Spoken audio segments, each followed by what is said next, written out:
now doing the Collector's Edge for our grand opening. This is day 7.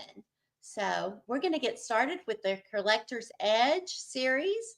Today's is on Fiesta Ware. Not sure how many of you like collecting or using day to day your Fiesta Ware, but it is something that I enjoy and I have for many years. But now we get to talk about the authenticity and the history behind Fiesta Ware and all the different tips when you go to looking at Fiesta Ware and the value of it. So let's get started with our slides.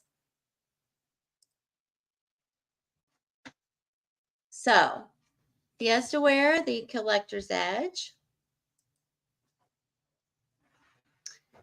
So what is Fiesta Ware? Well, it's a line of the ceramic glazed dinnerware that's known for its Art Deco styling and with a wide range of colors. They started in solid colors, but now they do have a few festive holiday patterns now.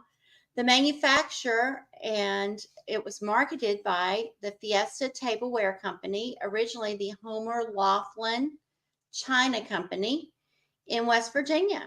So it is made in the USA. The history behind it is it was introduced in 1936 and the production stopped in 1973, but it came back in 1986 because it was such a collectible and it was so popular being collected. The original shapes and glazes were designed by Frederick Hurton Reed, and the brand is now famous for pioneering and the mix and match of the different colors for dinnerware. So the concept of solid colored dinnerware in the United States has been a popular item.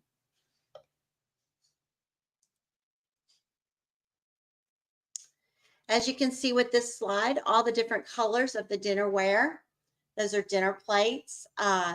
They were introduced by the Homer Laughlin China Company. 1936 was the very beginning, on to 1973, like we talked to before. As you can see, the colors are the original rainbow, they called them.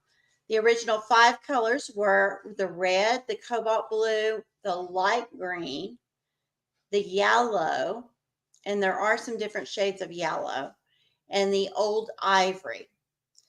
In 1973, this is 1937, the turquoise was added. Again, that's 1937. The turquoise color was added, and it's been a very popular color.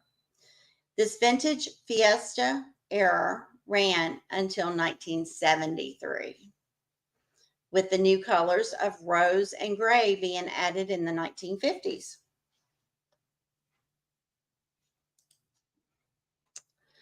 Let's look at the collector's tips and what we're going to look for when we look at the Fiesta Ware. So, vintage was 1936 to 1973. Those are your older dishes. We look for the embossed Fiesta mark on the bottom.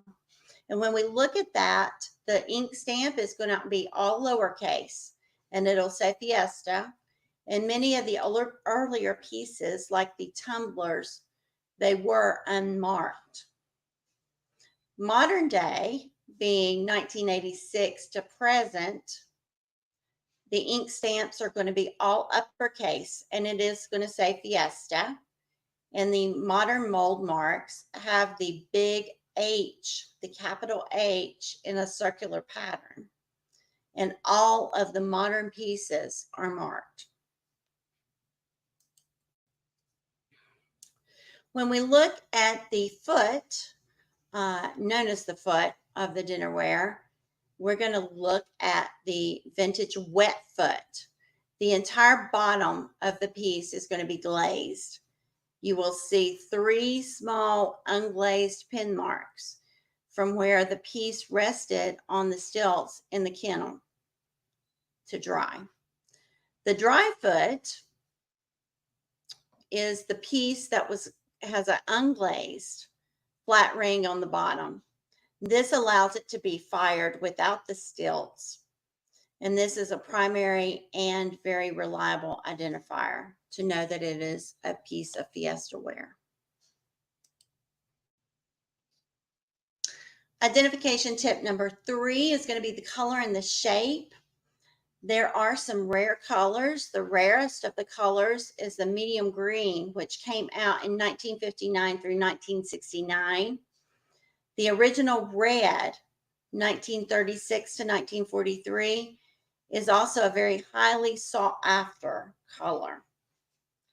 But they call a radioactive red, being the original red glaze, because it was used, they used uranium oxide to produce it for the color. But it's perfectly safe for displaying. I would not eat on it since they did use the uranium oxide. But it is a famous collector's note there about the original red glaze. When we look at the shapes, we're going to look at the vintage teacups. They have a full ring handle, whereas your modern cups have much more of a D shape, and the modern cups are going to be more open. The rare and valuable pieces beyond the plates and the dinner plates are often different shapes, and not just in the colors. The vintage pieces in the 1950s of the colors of rose, gray, chartreuse, and forest green are also less common. As you can see in the picture right there, that is a covered dish, and that's going to be one of your more valuable pieces. When you want to look at the different pieces, the ones that are going to be more valuable are going to be your covered soup bowls, your covered casseroles, your original 12-inch Camport, and your kitchen craft items. And that was a companion line. So many of these pieces are very pretty, especially when you mix them. So purchasing tips, checking on the condition. Let's talk about the condition for a few minutes and the essential marks. You'll see right here the smaller Fiesta print pattern on the back. It's in the mold and it's lowercase and it's the vintage. So it was one of the older pieces of Fiesta. The more modern day, as you can see in a circle, is the large uppercase ink mark. And then the next picture shows the wet foot with the 3 pin marks, where you might find that. When we look at the condition, we have just a few that we're going to talk about. One is looking for the crazing, the fine spidery cracks in the glaze. And this is a very common among the vintage pieces because of the temperature changes and because of the lower display value.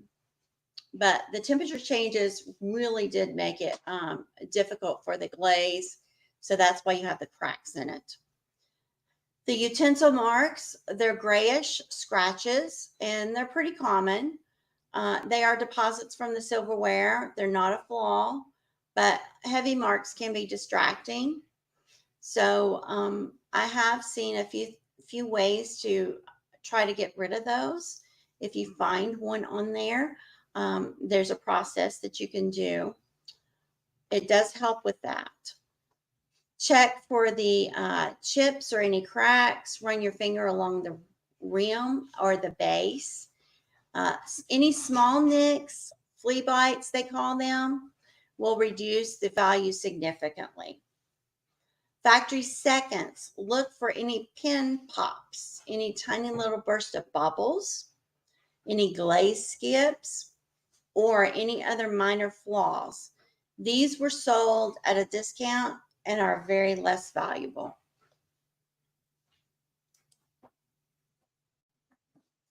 So we do want to tell you that Heirloom Harvest is going to be a community. It's a combination of a social e-commerce site with the ability to have events, have sell items.